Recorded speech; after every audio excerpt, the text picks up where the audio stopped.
안녕하세요. 손동호 종합로펌의 이동환 변호사입니다.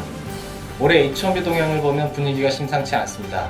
대부분의 케이스가 H1B 시작일인 매년 10월 1일 전에 승인 결과가 나오는 데 비해 올해에는 이민국의 심사가 매우 지연되고 있고 7, 8월에 들어와서야 예년에 비해 1.5배 이상 증가한 추가 서류 요청서들이 쏟아지고 있습니다. 이들 RF의 대부분은 전에 없던 새로운 이슈를 담고 있습니다. 레벨 1 또는 레벨 2로 책정된 낮은 적정임금에 대한 문제 제기를 하고 있는 것이죠. 적정임금이란 고용주가 H1B 직원에게 반드시 지급해야 되는 기본 급여액입니다. H1B 신청서를 위한 전제 조건으로서 노동조건 승인서라는 서류를 통해 미리 노동청의 승인을 받게 됩니다. 노동청은 매년 각 직업별 또 지역별로 레벨 1부터 레벨 4까지 차등적으로 적정임금표를 발표합니다.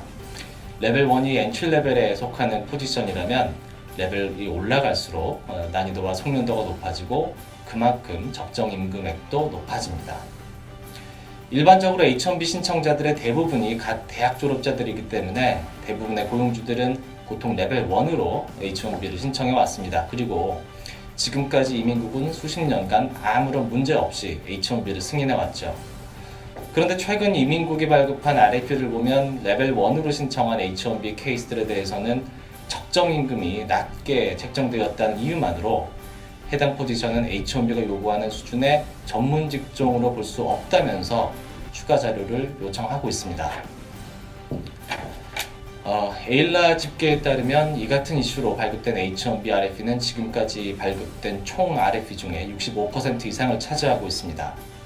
뿐만 아니라 레벨 1보다도 급여액이 높은 레벨 2로 신청한 케이스에서마저도 동일한 이슈로 RF가 나오고 있고요.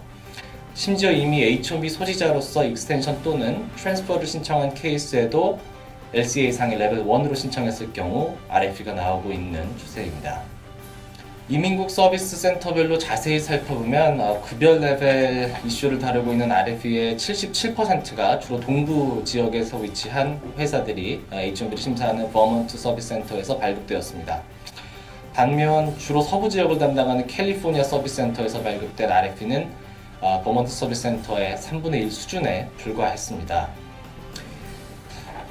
이와 같은 이민국의 새로운 위협에 대해 이민 변호사들은 그동안 트럼프 대통령이 줄기차게 강조해온 미국 노동자 우선주의 원칙이 현실화되고 있음에 강한 불만감을 나타내고 있습니다.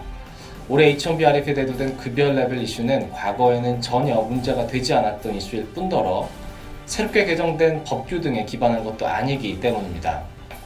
실제로 현재 이민국이 지적하고 있는 레벨 이슈는 지난 4월 18일에 트럼프 대통령이 서명한 행정명령에서 비롯된 것입니다. H1B 접수 기간이었던 4월 첫째 주를 넘긴 후에서야 발동된 행정명령이었기 때문에 고용주들은 이 같은 변화에 대응할 기회조차 갖지 못했습니다.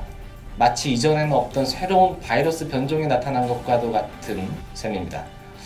즉 올해 처음으로 출연한 H1B RF의 급여 레벨 이슈에 적절히 대응하지 못할 경우 H1B 승인은 불투명해졌습니다.